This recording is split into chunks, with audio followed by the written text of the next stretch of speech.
Hello friends, welcome to my channel. మీకు కనుక ఈ వీడియో నచ్చినట్లయితే తప్పకుండా లైక్ చేయండి. భాస్కర్ మనీష ఇద్దరు కూడా ఒక కారులో వెళ్తూ ఉంటారు.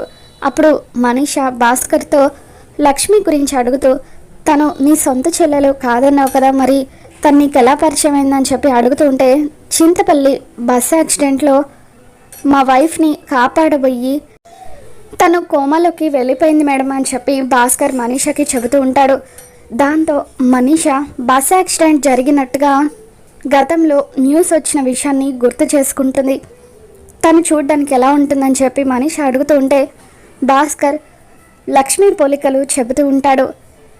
ఆ రోజు తనకి నొప్పులు వచ్చినప్పుడు మీరే కదా మేడం హాస్పిటల్లో చేర్పించారు అని చెప్పి భాస్కర్ మనీషతో అంటూ ఉంటే, మనీష గతంలో జరిగిందంతా కూడా గుర్తు చేసుకుంటుంది.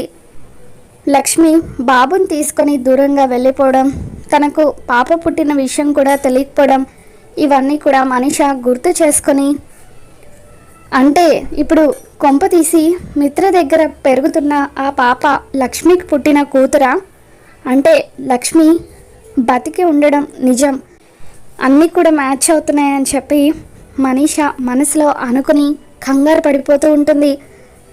మరి రాబోతున్న ఎపిసోడ్లో ఏం జరగబోతుందో మళ్ళీ మన ఛానల్లో తెలుసుకుందాం. వీడియో నచ్చినట్లయితే తప్పకుండా లైక్ చేయండి.